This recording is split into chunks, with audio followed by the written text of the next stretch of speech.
Plaisir et peur alimentaire sont toujours imbriqués. Quand on prend la décision d'incorporer un aliment, c'est-à-dire de le faire pénétrer en soi, historiquement parlant, on mobilisait son sensoriel et qu'il y avait déjà suffisamment d'informations permettant de prendre le risque, puisque c'est une prise de risque de manger. Il ne faut jamais oublier que manger est une prise de risque qui peut nous transformer, qui peut nous être fatale, mais dont on a besoin. C'est là le paradoxe, c'est qu'on est obligé de manger pour vivre, et qu'en même temps, si le produit, nous ne le connaissons pas, on a une prise de risque plus ou moins grande qui peut provoquer des peurs alimentaires, qui sont soit des peurs individuelles, puisque d'un seul coup ça apparaît trop amer et donc c'est poison, c'est-à-dire qu'on décrypte ça, soit des peurs collectives où on nous dit ce produit-là, si tu le manges, il va te souiller, ou tu vas être habité par l'ours, ou tu vas être habité par je ne sais quelle divinité, et la communauté, comme tu es habité, finalement ça signifie l'exclusion de la communauté. Donc, a fortiori, vous êtes un exclu social. Indéniablement, on peut dire qu'il y a une dramatisation des peurs alimentaires. On fait des scoops, on voit les pratiques non correctes, on voit éventuellement des empoisonnements qui n'ont rien à voir avec les techniques de fabrication, et on va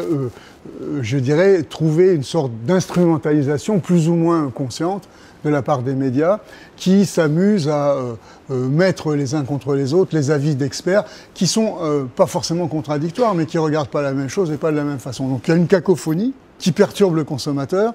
et qui est accentuée par une médiatisation qui cherche justement à développer cette cacophonie en essayant de valoriser les personnes qui, soi-disant, ne seraient pas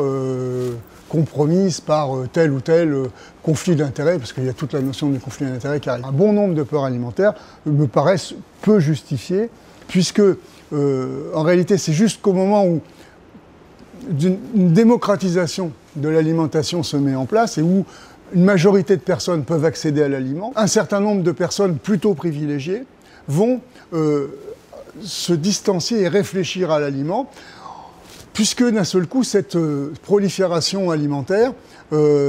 supposerait, d'après elle, qu'il y ait des techniques de fabrication qui seraient éthiquement non correctes, pas saines, etc. Plus il y a d'aliments sains à profusion, plus un certain type de consommateurs et les médias vont se méfier de cet aliment qui finalement est accessible à tous.